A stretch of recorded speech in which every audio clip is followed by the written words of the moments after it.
अज्ञानतिमिरान्धस्य ज्ञानञ्जनशलाकया चक्षुरुन्मीलितं येन तस्मै श्रीगुरुवे नमः। श्री चैतन्य चरितमृत आदि लीला चैप्टर 7 प्रयास संख्या 116। ईश्वरेर तत्त्वेन ज्वलित ज्वलन जीवेर स्वरूप यैछे स्फुलिंगेर कण। भगवान प्रज्वलित महान अग्नि के समान है और सारे जीव उस अग्नि की छोटी छोटी चिंगारियों के समान है। यद्यपि चिंगारियां तथा अग्नि दोनों ही अग्नि है, दोनों में जला देने की शक्ति है, किंतु दोनों की जलाने की शक्ति समान नहीं है। जो व्यक्ति वैधानिक दृष्टि से एक छोटी चिंगारी के समान है, उसे भव्य विशाल अग्नि जैसा बनने का कृत्रिम प्रयास क्यों करना चाहिए? मानव में वही गुण है, लेकिन हम वो तो नहीं है ना। कहने का मतलब है कि कई बार हमारी शक्ल हूबहू किसी से मिलती है। माना कोई बाप है और उसकी शक्ल बेटे से बहुत ज़्यादा मिलती है। पिताजी हाई कोर्ट के जज हैं, अगले दिन बेटा वहाँ जाके बैठेगा और जज बनने का प्रयास करेगा तो हो सकता है उसको पुलिस में बंद कर दिया जाए धोखाधड़ी के केस में।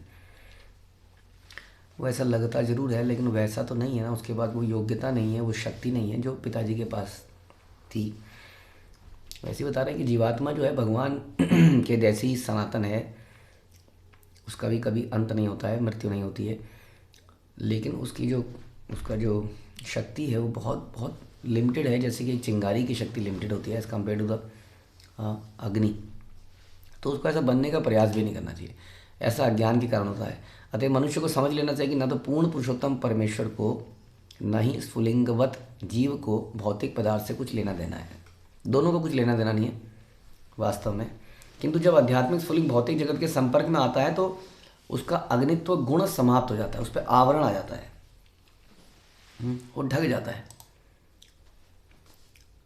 कवर चढ़ जाता है उसके ऊपर। तो उसका जो ऊष्मा है उस प्रकार की वो ऊष्मा दिखती नहीं है, वो गुप्त लुप्त हो जाती है। बद्ध जीवों की अवस्था ऐसी है क्योंकि वे भौतिक जगत के संपर्क में है, था उनका आध्यात्मिक गुण मृत प्राय जा हो जाता है। उसी को जगाने के लिए हम लोग श्रवण कीर्तन करते हैं। किंतु ये आध्यात्मिक स्फुलिंग कृष्ण के अंश होने के कारण, जैसा कि भगवद गीता में भगवान कहते हैं ममे वांछा, वे इस भौतिक जगत से मुक्त होकर अपनी मूल अवस्था को प्राप्त कर सकते हैं, क्योंकि वो बिलोंग उसी जगह को करते हैं। यह शुद्ध दार्शनिक ज्ञान है। भगवद गीता में आध्यात्मिक स्फुलिंगों को सनातन कहा गया है, इटर्नल। अतएव भौतिक शक्ति अर्थात माया उनकी वैधानिक स्थिति को प्रभावित नहीं कर सकती। कुछ लोग तर्क करते हैं कि आध्यात्मिक स्फुलिंग चिंगारी को उत्पन्न करने की आवश्यकता ही कहाँ है, क्या है, ये बनाई क्यों है चिंगारियाँ, ये जीवात्मा बनाई क्यों है? इसका उत्तर इस प्रकार दिया जा सकता है कि परम भगवान सर्वशक्तिमान है, अतएव उनके पास असीम तथा सीमित दोनों शक्तियाँ हैं। सर्वशक्तिमान का यही अर्थ है। सर्वशक्तिमान होने का अर्थ है कि उन्हें असीम शक्तियों की ही नहीं वरन सीमित शक्तियों की भी आवश्यकता रहती है।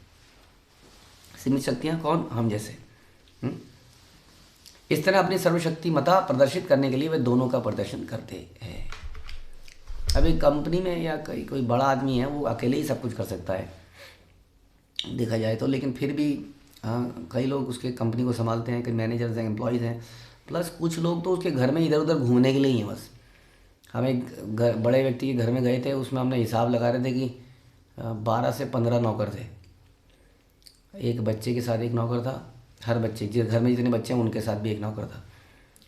बाकी कुछ कुकिंग वाले थे, कुछ कुकिंग का रिव्यू इंचार्ज था। इस प्रकार से अनेक नौकर थे। तो ये जो हैं, ये उस व्यक्ति की सत्ता को दिखाते हैं। इंसान दिखाने की कोशिश करता है, इंसान तो है ही क्या। तो भगवान के लिए तो नेचुरल है, कई सारे लोग उनके आगे पीछे घूम कर उनकी सेवा करते हैं, तो उनकी भगवत्ता जो है और अधिक स्थापित होती है। बट डिफरेंस ये है कि यहाँ पर ये जो नौकर थे ये सैलरी थे, अगर सैलरी नहीं दोगे तो भाग लेंगे। यहाँ पर अनेक जो कहते हैं ना लक्ष्मियाँ भी अपने बालों से पोछा लगाने को रेडी है। वो भगवान की भगवत्ता को दिखाता है। इसलिए ये सीमित आत्माएं भी आवश्यकता है। भगवान अपना देखिए विष्णु रूप बना के कर सकते हैं ना ऐसे, कितने सारे अनंत विष्णु हैं। भगवान को ज़रूरत क्या है? ये सीमित शक्ति को बनाने की। सीमित शक्ति जीव शक्ति। जब भगवान विष्णु बन के अलग अलग अवतारों में अपने को एक्सटेंड करके ही सारा काम कर सकते हैं, तो फिर इस सीमित शक्तियों की ज़रूरत ही क्या है? इससे भगवान की भगवत्ता और प्रदर्शित होती है कि नहीं? इस प्रकार से तो भगवान सीमित और असीमित दोनों शक्तियों को धारण करने वाले हैं। जीवों की सीमित शक्ति, जीवों को सीमित शक्ति प्रदान की जाती है, यद्यपि भगवान के अंश हैं। भगवान अपनी असीम शक्तियों द्वारा आध्यात्मिक जगत और सीमित शक्तियों से भौतिक जगत का प्रदर्शन करते हैं। भगवद गीता में भगवान कहते हैं कि हे महाबाहु अर्जुन, इन निकृष्ट शक्तियों के अतिरिक्त मेरी एक उत्कृष्ट शक्ति भी है। भूमि, आपो, जलो, वायु, खम इत्यादि, ये जो है ये मेरी लिमिटेड शक्तियाँ, इसके ऊपर मेरी उत्कृष्ट शक्ति है जो सारे जीवों के रूप में निकृष्ट भौतिक प्रकृति के संसाधनों का दोहन कर रही है। यानी कि यहाँ इस श्लोक में बताया गया कि जीव शक्ति प्राकृतिक भौतिक शक्ति से ऊपर है। ये बच्चे चर्चा हम कई बार कर चुके हैं। जीव शक्ति इस भौतिक शक्ति के ऊपर है, लेकिन इस भौतिक शक्ति के टच में आने के कारण हम अपना वो स्वभाव खो देते हैं। वो अपने कारण ही खोते हैं वास्तव में। जब हमारे अंदर इस भौतिक भोग करने की इच्छा हो जाती है ना, तो हम कंटामिनेट हो जाते हैं। जैसे कि शराब कंट्रोलर है या आदमी कंट्रोलर है? आदमी कंट्रोलर है, क्योंकि आदमी शराब के पैक को खुद मुंह में डालता है, लेकिन डालने के बाद शराब कंट्रोल में आ जाती है। यदि वो शराब को कंट्रोल में रखे, पहले से ही ना डाले अंदर, तो शराब कभी उसको कंट्रोल नहीं कर सकती है। वो निम्न शक्ति है, वो तो डेड है, वो तो पानी है। उसको चाहे आप नाली में फेंक दीजिए, कितना ही महंगी शराब क्यों ना हो, नाली में फेंक सकते हैं हम 1 सेकंड में, क्या कर सकती है वो। लेकिन जीव के साथ ऐसा नहीं। जीव के अंदर शक्ति है। जीव डिसाइड कर सकता है कि उसको नाली में फेंके या पेट में डाले। बट एक बार पेट में डालने से उसकी ओरिजिनल शक्तियाँ, अपनी शक्तियाँ समाप्त होने लगती हैं, क्योंकि वो भगवान के बनाए गए नियमों का पालन नहीं कर रहा है, इसलिए उसका पतन हो जाता है। हाँ, और वो अपनी शक्तियाँ खो देता है। जीव भूत या जीव अपनी सीमित शक्तियों से इस भौतिक जगत का नियंत्रण करते हैं। सामान्यतः लोग वैज्ञानिकों तथा प्रौद्योगिकी विशेषज्ञों के कार्यों से चकित हो जाते हैं। अब ये हमारी समस्या है। जैसे हम कई बार चर्चा करते हैं इस बारे में, हमारे अचानक से कोई हमारे सामने कोई ऐसी चीज़ प्रस्तुत करता है तो हम सब भूल जाते हैं। हम लेट जाते हैं, जैसे कुत्ता लेट जाता है कभी किसी के आगे उसको पटाने के लिए। हाँ, जैसे बहुत सारे ऐसे अट्रैक्शन है। इंसान की एक विवाहिता स्त्री होती है जिसने उसके साथ बहुत कुछ किया होता है, या दोनों ने एक दूसरे का सपोर्ट किया होता है, या कई बार एक पति होता है जिसने पत्नी के न जाने कितने सपोर्ट किए होते हैं, और अचानक से कोई व्यक्ति आता है, अट्रैक्शन दिखाता है और उसकी तरफ चल देता है आदमी, है कि नहीं। तो ये हम सारी उसी तरह से ये संसार में भगवान ने न जाने क्या क्या नहीं किया हमारे साथ, लेकिन हम अचानक से कोई व्यक्ति वैज्ञानिक आके कुछ चमत्कार दिखाता है, हम भगवान को भूल के उस वैज्ञानिक के पीछे पड़ जाते हैं। ये हमारी नियति है। हम डिसऑनेस्ट हैं, हम वो लॉयल व्यक्ति नहीं है। उसी तरह से गुरु के साथ भी है। अचानक से कोई जरा सा फेवर दिला दे, कहीं पर दिला दे, अरे तुम्हारे को मैं ये तुम्हारे को मैं दीक्षा दिलाता हूँ, आओ, यहाँ तो नहीं मिल पाएगी, हाँ जी अच्छा चलो, इस संप्रदाय से नहीं दूसरी संप्रदाय से दिला दूँगा, आज ही मिल जाएगी, हाँ चलो। बहुत सारी ऐसी चीज़ें हैं। आदमी इस प्रकार से विचलित हो जाता है। ये हमारी लॉयल्टी में कमी होने की वजह से हम disloyal by nature, we are like that. कोई ज़रा सा भी फेवर कर दे, जैसे बच्चे को कोई ज़रा सी चॉकलेट टॉफ़ी दिला दे, बच्चा उसके पीछे पीछे। तो हमें हमेशा याद रखना चाहिए, लॉयल्टी बड़ी इंपॉर्टेंट चीज़ है। हमारी कमिटमेंट, हमारी ओबीडियंस, ये सारे गुण जो हैं ये आध्यात्मिक गुण है वास्तव में। इसी से आदमी का पता चलता है उसके करेक्टर का। यही तो है करेक्टर। और किसको कहते हैं करेक्टर? यही करेक्टर है। चेस्टिटी जैसे बोला जाता था स्त्री के लिए, ईमानदारी, चेस्टिटी, फॉरगिवनेस, टॉलरेंस, ये दैवीय गुण हैं। इनसे हम भगवान को प्रसन्न कर सकते हैं, इन गुणों को अर्जित करने से, ना कि कुछ प्रदर्शित करने से। हम चाहे जितनी भी सेवा करते रहें, माना कहीं हम बहुत सेवा कर रहे हैं, दिन रात सेवा में लगे, लेकिन हमारा हृदय में ये कलेश हैं, तो हम भगवान को प्रसन्न नहीं कर पाएंगे। तो इसी तरीके से हम लोग वैज्ञानिकों, प्रौद्योगिकी या विशेषज्ञों के कार्यों से चकित हो जाते हैं और अपने मालिक, अपने भगवान को भूल के उनके चापलूसी करने लगते हैं, उनके पीछे घूमने लगते हैं। माया के वशीभूत होकर सोचते हैं कि ईश्वर की कोई आवश्यकता कहाँ है। अब गर्मी हो रही थी तो इन लोगों ने इतना बढ़िया एसी बना दिया। भगवान ने तो बाहर 45 डिग्री कर रखा है, इन्होंने मुझे 20 डिग्री करके दिया, इसलिए जय वैज्ञानिक। उन्हें लगता है कि वो सब कुछ कर सकते हैं, किंतु वास्तव में ऐसा है नहीं। ये जगत सीमित है, तो उनका अस्तित्व भी सीमित है।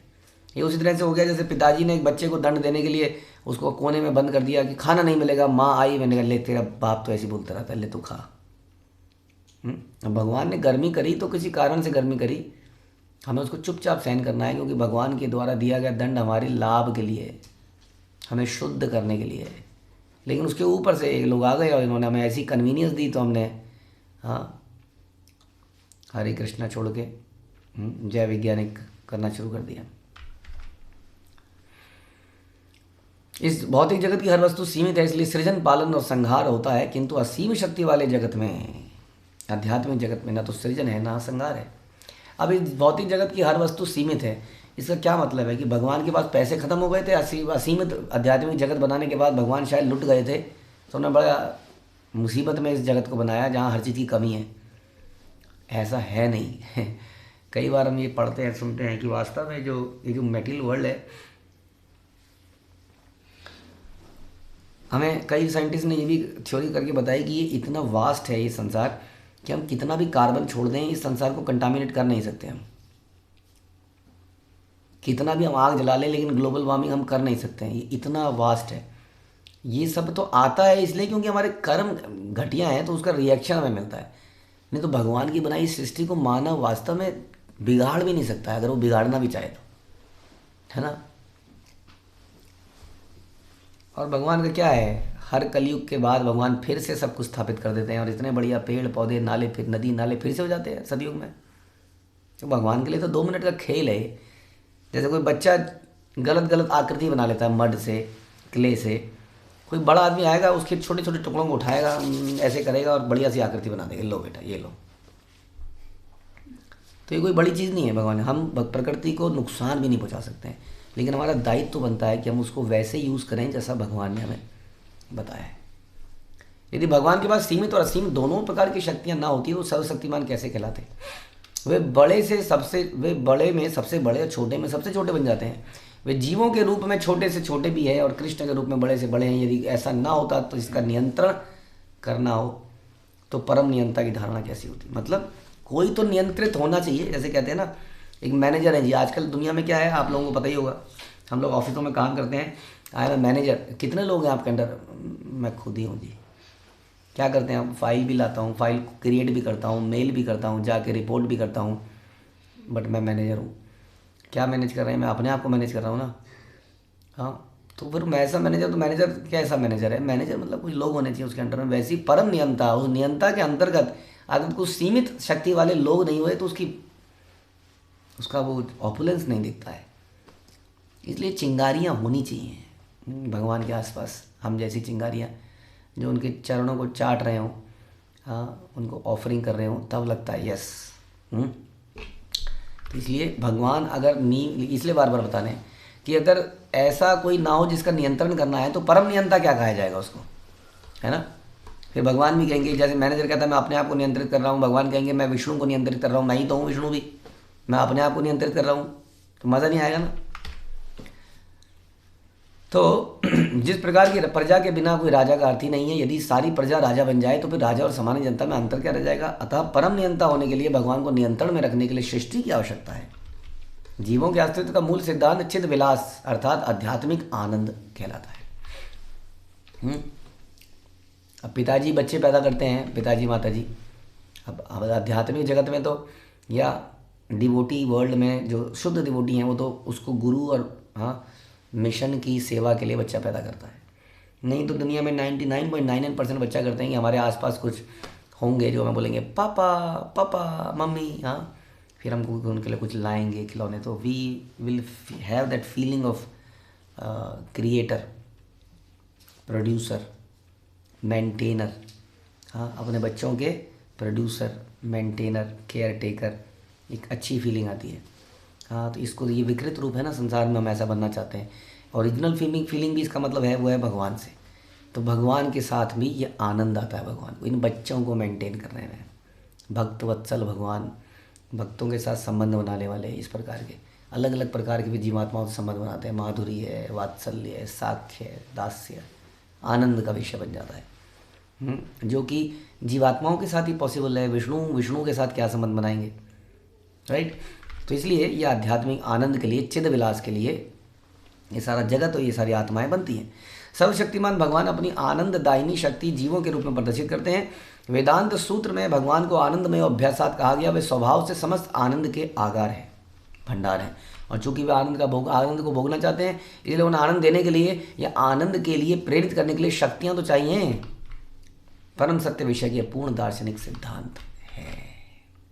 हाँ, यही हमारा कार्य है। तो हमारा कार्य क्या है, इससे हमें क्या पता चलता है कि भगवान ने हमें क्यों बनाया, उस आध्यात्मिक आनंद के लिए। इसलिए भगवान के इर्द गिर्द घूमना, उनकी चमचागिरी करना हमारा काम है। दिस इज द वैलिड, हम यही हमारी एक्टिविटी है। शोध करना नहीं है। अब भगवान के सामने हम क्या शोध करेंगे, जिन्होंने इस संसार को बना ही दिया, उसको उनके लिए क्या शोध, उनको शोध करके कैसे प्रसन्न कर लेंगे हम। अब माना इतने जन्मों में हमने बनाया कि चलो एटम होता है, न्यूट्रॉन प्रोटॉन होते हैं, भगवान कहेंगे क्या पागल हो क्या, हाँ ऐसे ही तो बनाया था, इसके आगे अभी और भी चीज़ें हैं वो बनाई थी पता। तो कैसे इम्प्रेस कर देंगे, क्योंकि बनाने वाले को पहले ही पता है सब।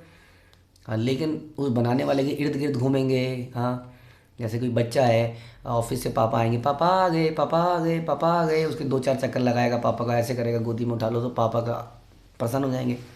और एक कोने में बैठा हुआ है, हाँ पापा आ गए, क्या कर रहा है बेटा, पापा टाइम नहीं है मेरे पास, ज़रा रुक जाओ। ये क्या कर रहे हो बेटा, पढ़ाई कर रहा हूँ मैं, पढ़ना है मुझे, पढ़ाई कर रहा हूँ। अब 1 दिन 2 दिन 3 पापा कहेंगे तो पढ़ ले, फिर मेरा क्या है। आप प्रेम संबंध नहीं रहेगा। अब हम ये शास्त्र में सुनते हैं कि पिताजी जो है अनलिमिटेड ऑपुलेंस के मालिक हैं, और पढ़ के क्या कमा लेगा वो। हाँ, 2,000 4,000 10,000 20,000 30,000 40,000 50,000 वटेवर। और पिताजी के पास असंख्य मिलियन बिलियंस ऑफ लक्ष्मी है माना, तो वो पिताजी के आसपास थोड़ा सा घूम लेता। और जीवन में ज़रूरी रहने के लिए कुछ लैंग्वेज हमें आनी चाहिए, देखा जाए तो थोड़ा बहुत मैथमेटिक्स आना चाहिए। हाँ, आलू 4 रुपये किलो 10 रुपये किलो, उसके लिए भी बहुत सारे लोग मिलते हैं, सो कॉल्ड चार्टर्ड अकाउंटेंट्स रख लीजिए, 2-4 हज़ार 4 अकाउंटेंट्स सब्जी खरीदने के लिए भी। कहने का मतलब है कि हिसाब किताब रखने वाले भी बहुत मिल जाएंगे। हाँ, बोलना एक्सप्रेशन ज़रूरी है, तो ठीक है जी, लैंग्वेज सीख लेते हैं। तो बस ये कहने की बात है, समझने की बातें हैं ये, कि उस परम पिता को प्रसन्न कर लिया जाए यदि, तो कोई चीज़ की आवश्यकता रह नहीं जाती है। लेकिन उसको प्रसन्न करने के लिए इस प्रकार से पापा आ गए, पापा आ गए, बड़ा सिंपल सरल बनना पड़ता है। उनकी भक्ति करनी पड़ती है, उसके लिए कष्ट लेना पड़ता है, तब उनका हृदय हम प्रसन्न कर लेते हैं। ये सिंपल, इसी को हम भक्ति योग कहते हैं। लेकिन रिसर्च, ज्ञान योग द्वारा रिसर्च करके, वही तो मैं बता रहा हूँ, हम क्या भगवान को साबित क्या करेंगे हम। हाँ, हमने पेट्रोलियम बना लिया, निकाल दिया, देखो हमने क्या कमाल कर लिया, पानी के अंदर से हमने जलने वाला पदार्थ निकाल दिया। भगवान कहेंगे ये तो करोड़ों साल पहले मैंने वहाँ पे स्टोर करके रखा था, कि आगे आने वाले आएंगे उल्लू लोग, यहाँ से निकालेंगे, पैसा होगा नहीं। पिताजी कई बार जब बड़े हो जाते हैं, हम बोलते हैं ले तेरे लिए एफडी कर रखी थी बचपन से, ले खा ले। अभी नहीं, पहले नहीं बताया उसको, ताकि बिगड़ न जाए। जब हो गया 40 साल का, ले तेरे लिए एफडी करी थी, तेने ला के रख ले। तो भगवान वैसे ही तो है। भगवान के सामने आपने पेट्रोलियम निकाल लिया तो क्या किया उसमें, भगवान ने तो पहले ही रखा हुआ था वहाँ पर उसको। तो इस प्रकार से ये सारी संपदा भगवान की है, हमारे लिए उन्होंने रखी हुई है, लेकिन हम उनको प्रसन्न यदि कर लें तो सारा काम हो जाए। इसीलिए जीव यहाँ बताया गया, इसीलिए जीव की रचना करी गई थी। कोई आगे पीछे घूमे, उनको प्रसन्न करे, इसमें उनको आनंद मिलता है।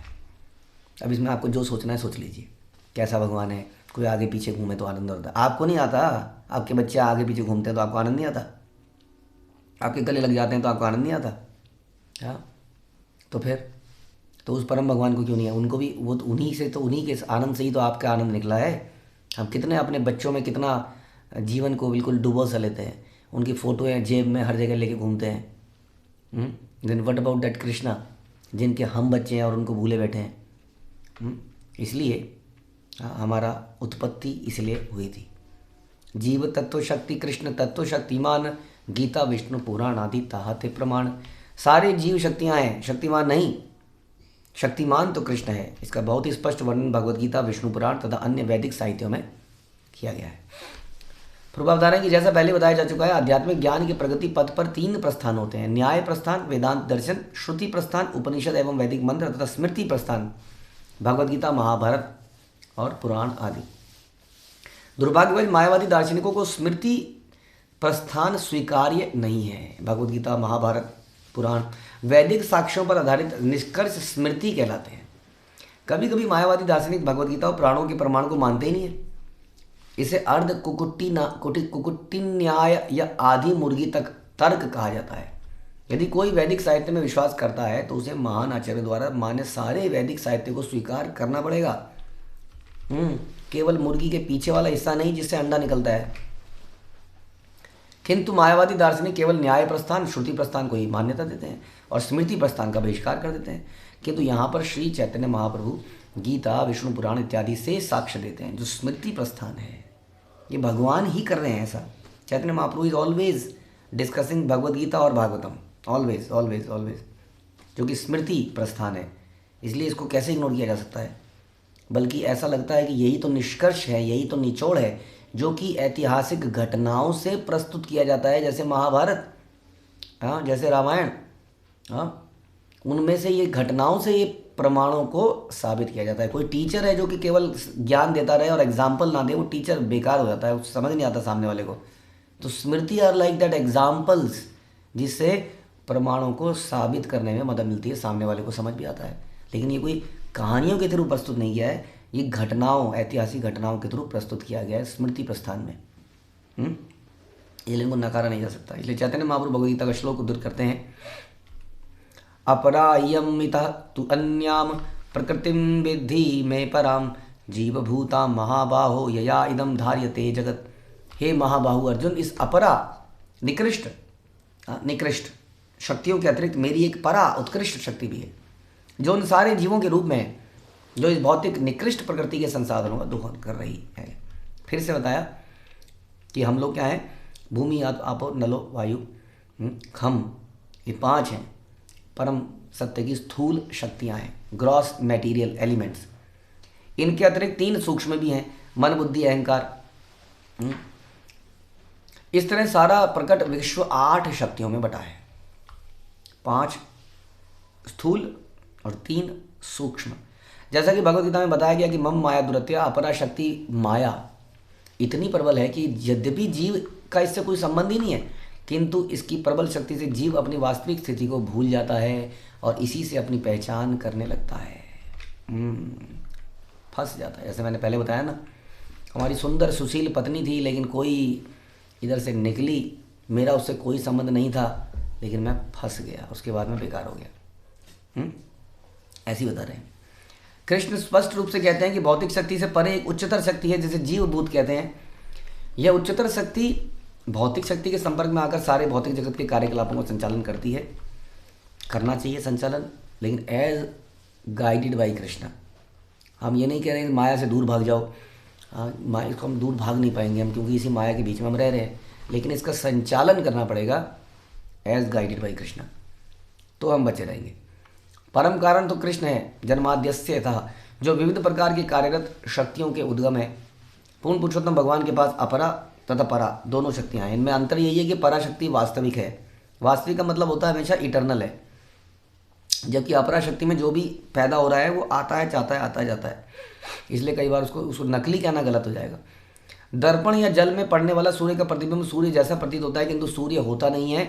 हाँ, लेकिन इससे ये जरूर इंडिकेशन मिलता है कि सूर्य कहीं पर है, तभी तो दर्पण पर प्रतिबिंबित हो रहा है। इसका मतलब आध्यात्मिक जगत है जहाँ पर रिश्ते, नाते, ये सारी चीज़ें हैं जिसका ये प्रतिबिंब है। That real tree is there, जिसकी रिफ्लेक्शन यहाँ पानी में पड़ रही है।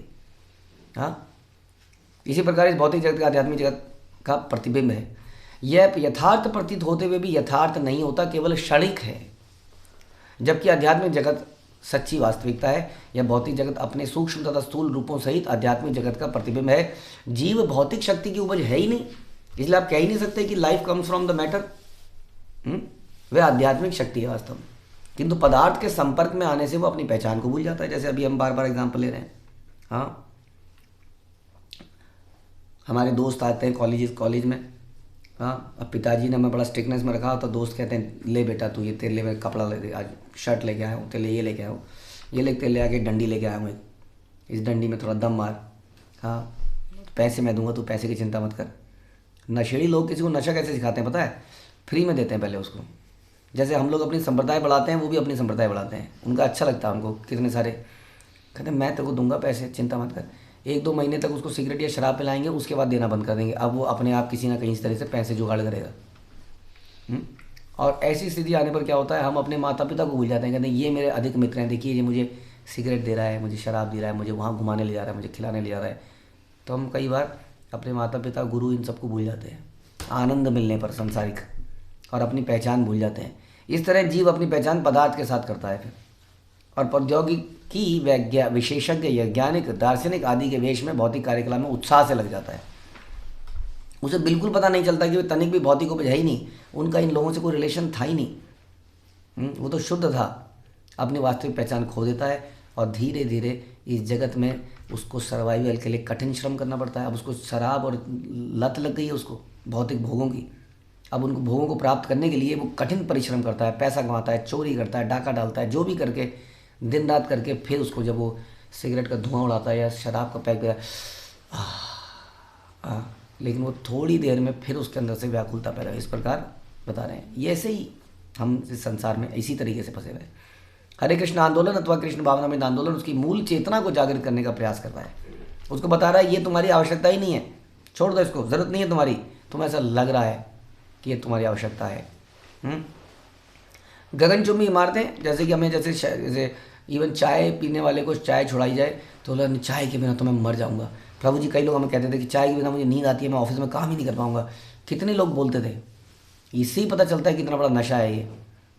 लेकिन हमने बताया चाय तुम्हारी ज़रूरत नहीं है, केवल बताने से ही काम नहीं चलेगा। हमने उसको कल्चर दिया, उसको सुख दिया आध्यात्मिक, और धीरे धीरे उसको रियलाइज़ हुआ हाँ चाय तो मेरी ज़रूरत कभी थी ही नहीं, और मैं तो इसको ज़िंदगी का सबसे इंपॉर्टेंट काम मानता था। सवेरे उठते ही, सर्दियों में खास तौर पर, या सवेरे उठते ही चाय पहले चाहिए, पेस्ट बाद में करेंगे हम। इस तरह से आदमी बहुत सारी चीज़ों में उसको अपने जीवन की नीड मान लेता है। ये कपड़ा पहनना तो ज़रूरी है, ये घर ऐसा बनाना तो ज़रूरी है, ये कार लेना तो ज़रूरी ही है, जबकि ये वास्तविकता में हमें आनंद नहीं दे सकती हैं चीज़ें। ये आज हम खरीदेंगे, कल पुरानी हो जाएंगी, और उसके बाद इतना कठिन श्रम इसमें किया होगा, इतना इन्वेस्टमेंट कर दिया होगा कि वो लगेगा अब क्या करें इसका, कहाँ से लाएं अब, और फिर आदमी और संघर्ष करेगा। इस प्रकार से गगनचुंबी इमारतें बनाने में उसका कार्यकलाप उसकी बुद्धि का प्रमाण है, किंतु इसकी ज़रूरत ही नहीं थी ना। एक गगनचुंबी इमारतों की ज़रूरत ही नहीं थी वास्तव में। ये उसको समझना पड़ेगा। कई बार ये बड़ा इंपॉर्टेंट होता है। हाँ, आपने बड़ी कुशलता से कुछ बना लिया, बट क्वेश्चन कई बार ये आता है कि क्या इसकी ज़रूरत थी, है ना, या नहीं थी। मनुष्य को जान लेना चाहिए कि उसकी वास्तविक चिंता इस भौतिक जगत से मुक्त होने में है, क्योंकि यदि वह भौतिक कार्यकलापों में अपने मन को लगाता है तो उसे बारंबार भौतिक शरीर धारण करना पड़ता है, और इस तरह से वह भले ही अपने आप को बुद्धिमान कहे, लेकिन वास्तविकता में बुद्धिमान है नहीं वो। जब हम कृष्ण भावनामृत आंदोलन की बात करते हैं जिसका उद्देश्य लोगों को बुद्धिमान बनाना है, तो बुद्धिजीवी इसका गलत मतलब निकालते हैं। वह अध्यात्म बुद्धि में इतना मग्न रहता है कि वह सोचता ही नहीं है कि गगनचुंबी इमारतें बनाना, सड़कें बनाना, कारें बनाना, इसके अतिरिक्त भी बुद्धि पर आधारित अन्य कार्यकलाप भी हो सकते हैं। कई बार बड़ा इंपॉर्टेंट काम बड़ा सरल होता है, लेकिन हम उस सरल काम को ना करके कुछ कॉम्प्लिकेटेड काम में अपना दिमाग को लगाते रहते हैं। हाँ, जैसे कि माना आप खाना बनाने पे रिसर्च कर रहे हैं, आपने पहली बार चावल बनाने का कोशिश किया, आपने चावल को उबाला, अब उबालने में 1 साल लगे, कभी चावल गीला हो गया, कभी चावल सूखा रह गया, कभी चावल जल गया, कभी कुछ हो गया। हाँ, अब इससे बेहतर कोई एक्सपर्ट चावल बनाने वाला होता, आप उससे पूछते कि चावल कैसे बनाना है, तो 1 दिन में चावल बनाना सीख जाते। इसी प्रकार से हम जीवन में बहुत सारी रिसर्च करके कुछ प्राप्त कर पा रहे हैं। 1-2 महीने बाद हमने चावल बनाना सीखा, हम बड़े खुश हैं। हाँ, yes, I am also now creator, producer, independent, but हमने वास्तविकता में 1-2 महीने बर्बाद कर लिया हमने। इस तरीके से हम बहुत सारी खोज कर रहे हैं।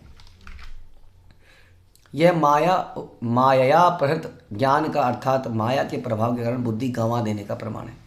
जब जीव ऐसी धारणाओं से मुक्त हो जाता है तो मुक्त कहलाता है। हाँ, कि मेरे जो परम प्रिय पूर्ण पुरुषोत्तम भगवान है, he is the creator of everything. मुझे कोई ज़्यादा करने की ज़रूरत नहीं है, मुझे केवल उनको प्रसन्न करना है। वास्तविक रूप में मुक्त हो जाने पर वह भौतिक जगत से अपनी पहचान नहीं बनाता। जब मुक्त हो जाता है, मुक्ति का लक्षण ही यही है कि भौतिक कार्यकलापों में व्यर्थ में न लगकर आध्यात्मिक कार्यों में लगा जाए। दुनिया कैसे चलेगी, जीडीपी कैसे होगी, नई सड़कें कैसे बनेंगी, पुल के ऊपर 4 पुल कैसे बनेंगे। लेकिन क्वेश्चन ये है कि जब से पुल बन रहे हैं, मैं बचपन से इन पुलों को बनते देख रहा हूँ, लेकिन ये ट्रैफिक का घंटे कम क्यों नहीं हुए अभी भी? क्योंकि एक पुल बनता है, ट्रैफिक कम होता है, उसके ऊपर दूसरा पुल बनने लगता है तो ट्रैफिक केओस डाइवर्जन करने पड़ते हैं। जब तक वो पुल 1-2 साल में बनता है तब तक पॉपुलेशन बढ़ जाती है, एक और पुल बनता है, जब वो एक पुल बन रहा होता है नया पुल तो फिर से डाइवर्जन क्रिएट कर देता है। इस प्रकार से डाइवर्जन ही डाइवर्जन देख रहे हैं पिछले कई सालों में, और टाइम अभी भी उतना लग रहा है। इस प्रकार से ये हमें इल्यूज़न हम क्रिएट कर रहे हैं कि we are becoming happy, we are not. ये बहुत बड़ा इल्यूज़न है कि ये कैसे होगा, फिर ये कैसे होगा, ये काम कैसे होगा, हम कैसे जिएंगे। अब देखो कितना बढ़िया है, लाइट ही लाइट है, पहले लाइट नहीं होती थी। क्वेश्चन ये नहीं है कि लाइट थी या नहीं थी, पानी नल में था या पानी कुएं में था, क्वेश्चन ये है कि क्या हम हेल्दी एंड हैप्पी हैं। ना तो हम हेल्दी रहे हैं ना हम हैप्पी रहे हैं। हाँ, ये सारी सुविधाएं हैप्पी और हेल्दी रहने के लिए थी। दिव्य प्रेममयी सेवा करना आत्मा का आध्यात्मिक कर्म है। मायावादी दार्शनिक भौतिक कर्म तथा इस आध्यात्मिक कर्म को समझने में भूल करते हैं, किंतु भगवद गीता इसकी पुष्टि करती है। जो व्यक्ति शुद्ध भक्ति के आध्यात्मिक कार्यों में लगा रहता है वह तुरंत ही दिव्य पद पर उन्नति करता है। उसे ब्रह्मभूत मान लेना चाहिए। उन्नति करता है, ये उन्नति है। भगवान कह रहे हैं उन्नति करनी है तो क्या करिए, शुद्ध भक्ति के कार्यों में लगे रहिए, तो उन्नति वास्तविक डेवलपमेंट होगा। जिसका अर्थ यह है कि वह अब भौतिक जगत में नहीं है, अभी तो आध्यात्मिक जगत में है। भक्ति तो आलोक अथवा जागृति है, रियलाइजेशन, एनलाइटनमेंट। जब कोई गुरु के निर्देशन में आध्यात्मिक कर्म करता है तो उसको पूर्ण ज्ञान प्राप्त हो जाता है। हाँ, और वह समझने लगता है कि वह ईश्वर नहीं है, न ही उसको बनने का प्रयास करना है। अभी तो ईश्वर का नित्यदास है, जैसा कि चैतन्य महाप्रभु ने कहा कि जीव स्वरूप हो कृष्ण नित्यदास। जीव की वास्तविक पहचान यही है। जब तक मनुष्य को यह बोध नहीं हो जाता तो अज्ञान में पड़ा रहता है, इसलिए सारे काम उसके बर्बाद होते हैं। इसलिए कई जन्म लग जाते हैं उसको, बहुनाम जन्मना मनते, और उसके बाद उसे समझ में आता है कि मुझे भगवान की शरण करनी चाहिए थी, और ऐसा महात्मा भी दुर्लभ है। हाँ, इस तरह मायावादी दार्शनिक ज्ञान में बहुत उन्नत लगते हैं। जैसे वैज्ञानिक, हम लोग एजुकेटेड लोग बड़े उन्नत लगते हैं कि ये बड़ा एजुकेटेड है, सैलरी कितनी, अरे इतनी लैक्स कमा रहा है पर मंथ, ओ ये उन्नत व्यक्ति है। किंतु फिर भी वो पूर्ण नहीं है। पूर्णता प्राप्त करने के लिए उन्हें स्वेच्छा से कृष्ण की शरण ग्रहण करनी होगी। इस इल्यूजन को हमें तोड़ना पड़ेगा। इसमें हमारा ही नुकसान हो रहा है और किसी का नहीं। इस इल्यूजन को तोड़ के हमें अपनी उपलब्धियों से गर्वान्वित ना होकर उसको भगवान की सेवा में लगा देना चाहिए, क्योंकि इसीलिए हमारा क्रिएशन किया गया था। हरे कृष्णा। श्रील प्रभुपाद की जय, श्री चैतन्य चरितामृत की जय, श्री कृष्णदास कविराज की जय।